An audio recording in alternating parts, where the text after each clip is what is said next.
The air hung heavy with the scent of lilies, a stark contrast to the storm raging within me. Have you ever felt that soul-crushing moment when the person you trusted most, the bedrock of your world, betrays you? When the ground beneath your feet crumbles and you're left adrift in a sea of disbelief, questioning the very fabric of your reality? That was my reality the day I discovered my mother, my confidant, my guiding star, had secretly rewritten her will, leaving everything to my brother, Michael. The news hit me like a physical blow. It wasn't just disappointment, it was a profound sense of violation. It felt as though a piece of my soul had been ripped away, leaving a gaping wound of betrayal. I wasn't just heartbroken, I was consumed by a white-hot fury, a rage so intense it threatened to consume me. And in that moment, I knew with every fiber of my being that I wasn't going to let it slide. This injustice, this blatant disregard for our shared history, for my place in our family, was something I wouldn't tolerate. But before I delve into the actions I took, the path I forged in the aftermath of this devastating discovery, I need to take you back to the genesis of this familial fracture, back to the seemingly idyllic days of our childhood. To understand the depth of the betrayal, you need to understand the intricate tapestry of our family dynamics, the subtle currents that shaped our relationships, the unspoken words that hung in the air like a persistent fog. Growing up in the sprawling Victorian house on Sycamore Street, Michael and I shared what, on the surface, appeared to be a typical sibling relationship. We fought over the television remote, our voices echoing through the hallways, each claiming squatters' rights to our favorite programs. We pilfered snacks from the pantry, engaging in a silent war of attrition, each trying to outsmart the other in the quest for sugary treats. And of course, there were the harmless pranks, the classic sibling rivalry played out in mischievous acts that, looking back, seem almost innocent. We'd swap sugar and salt in the labeled containers, resulting in a comical, if slightly irritating, breakfast surprise. We'd tie shoelaces together, creating a comical tripping hazard. These were the lighter moments, the shared experiences that, in theory, should have forged an unbreakable bond. However, beneath the veneer of playful rivalry, a subtle but significant undercurrent flowed. There was always one thing that distinctly set us apart, a divide that grew wider with each passing year, our individual relationships with Mom. It wasn't just about her love, but the way she loved each of us, the unspoken hierarchy that subtly permeated our family life. I was the responsible one, the dutiful daughter. From a young age, I was Mom's little helper, her constant companion. I'd accompany her to the bustling local market, carefully carrying the overflowing shopping bags, feeling a sense of pride in contributing to the household.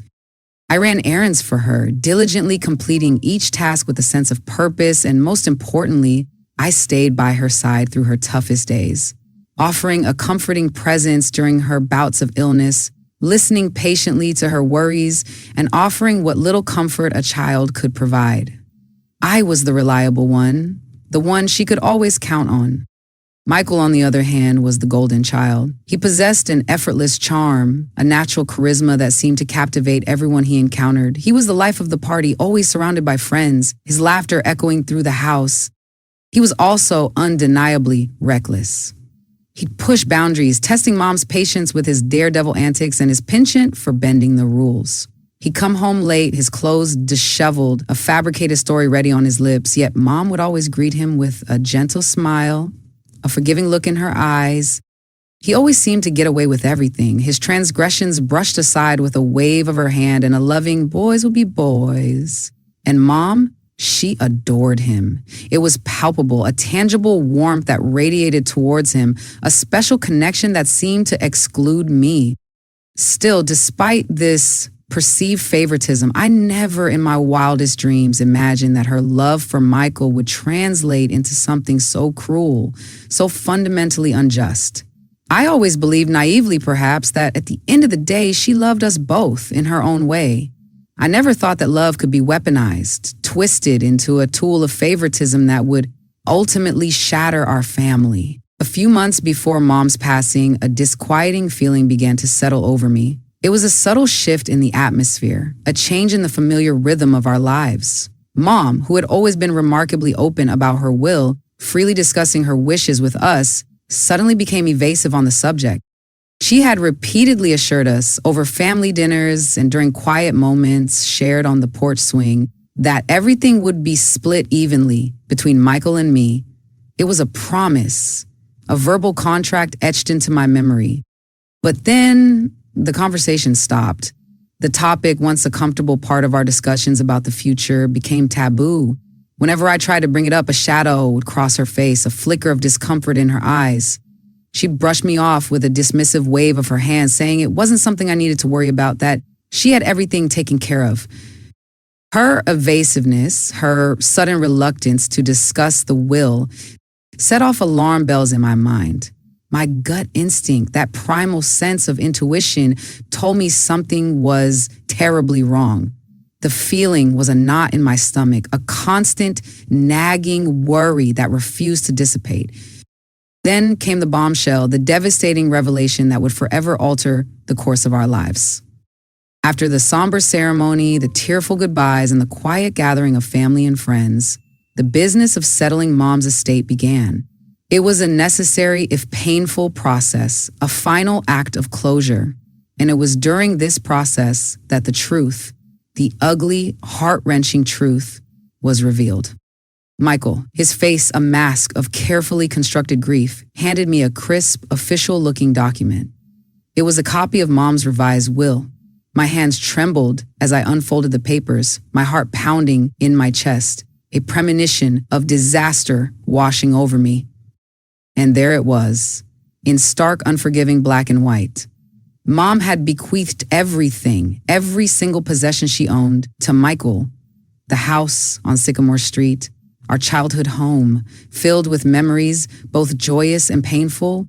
The substantial savings she had meticulously accumulated over the years, a testament to her hard work and frugality. Even the sentimental heirlooms, the antique jewelry passed down through generations, the hand-stitched quilts she had lovingly crafted, the faded photographs that captured moments in time, all of it went to Michael. I received nothing, absolutely nothing.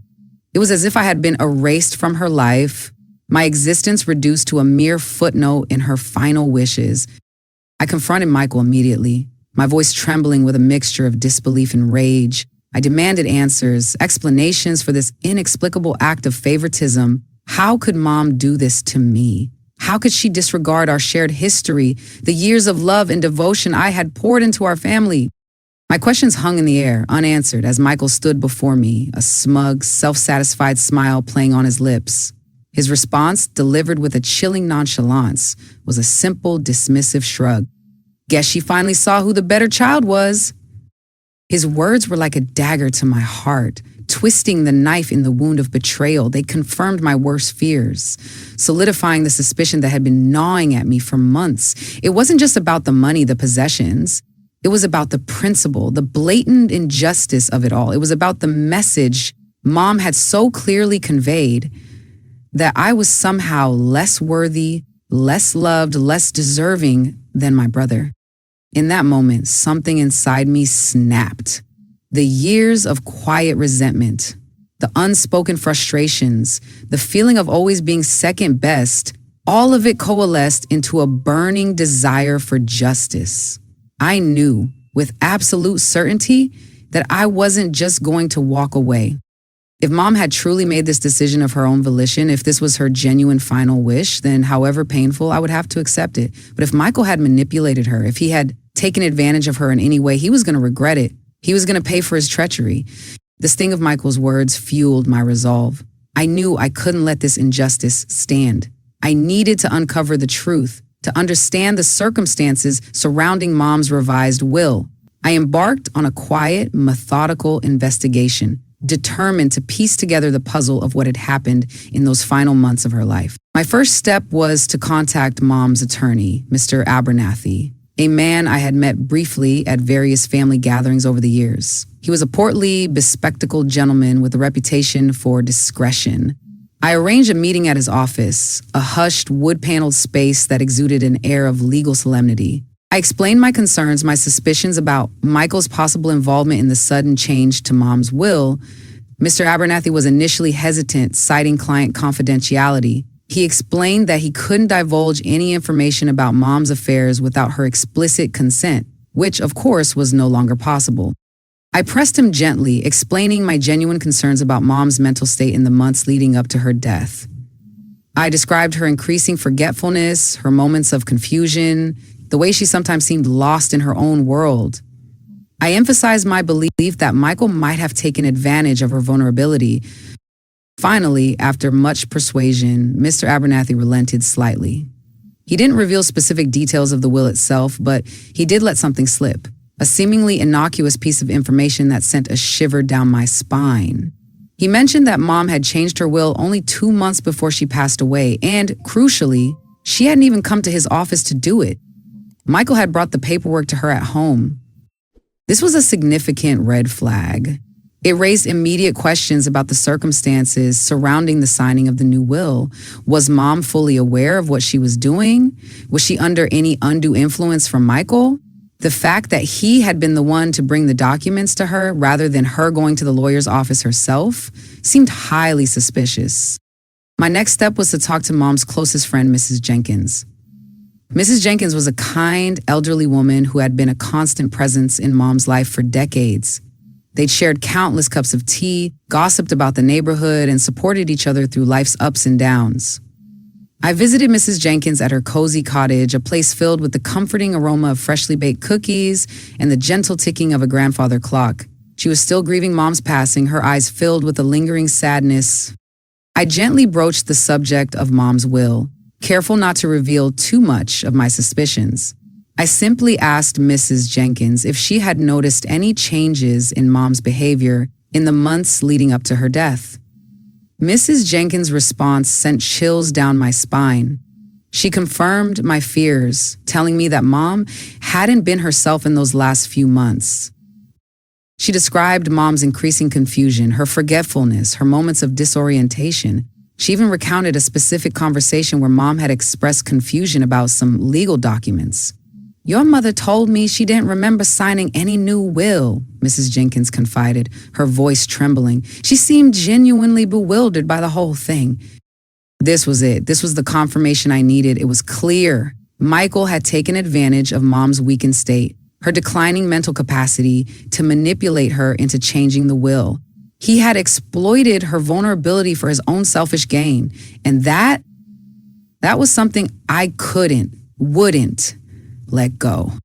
The pieces of the puzzle were falling into place, revealing a clear picture of Michael's deceit. I could have taken the legal route immediately, contesting the will based on Mom's diminished mental capacity. However, I knew how Michael operated. He was cunning, manipulative, always one step ahead. He had a way of twisting situations to his advantage, of playing the victim, of charming his way out of trouble. I knew that a straightforward legal battle could be long, drawn out, and ultimately unsuccessful. Michael had likely covered his tracks, anticipating any potential challenge to the will.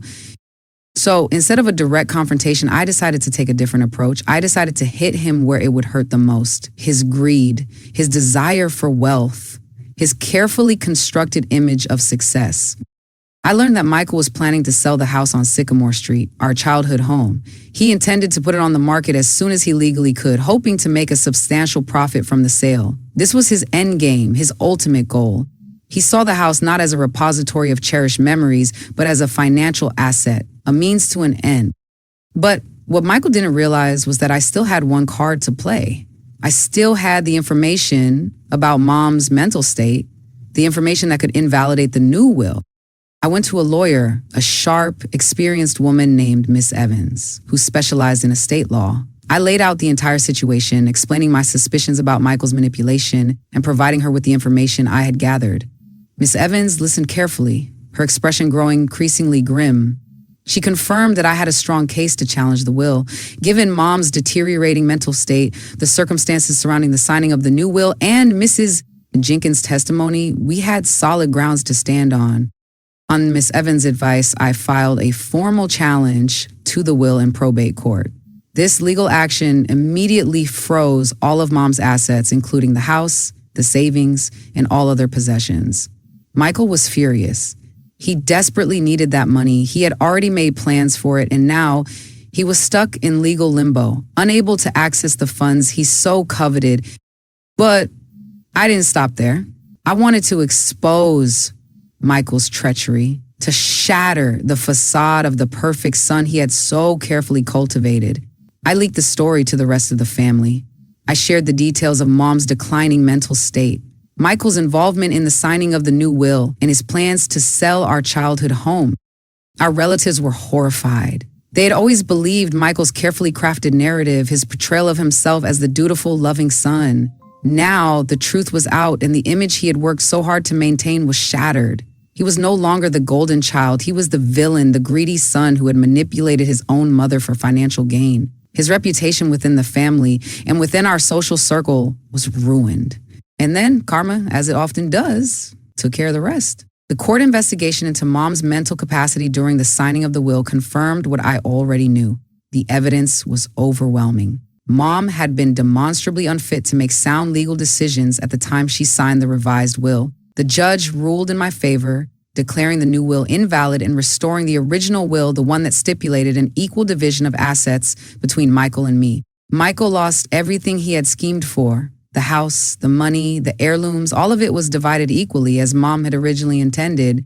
He tried to apologize, to offer feeble excuses for his actions, but it was too late. The trust was broken, the bond between us irrevocably damaged. Our family, once a source of comfort and support, was fractured beyond repair. Looking back, do I regret what I did? Do I regret challenging the will, exposing Michael's deceit, and fighting for what I believed was right? No, I don't. Because justice isn't just about getting even. It's about making sure the people who hurt you, the people who violate your trust, understand the weight of their actions. Michael thought he could steal from me, steal from our mother's legacy, and walk away unscathed. He thought he could manipulate the system, manipulate our family, and get away with it. But he learned the hard way that some betrayals don't go unpunished. He learned that family bonds are not to be trifled with, that trust, once broken, is rarely, if ever, restored. He learned that greed and deceit ultimately lead to ruin. Now, I leave you with this question. What would you have done in my shoes? Would you have let it go, accepted the injustice, and walked away? Or would you have fought for the truth, fought for what you believed was right, even if it meant tearing your family apart? Let me know in the comments below. And if you enjoyed this story, don't forget to like, subscribe, and hit that notification bell because, trust me, I have plenty more stories to tell.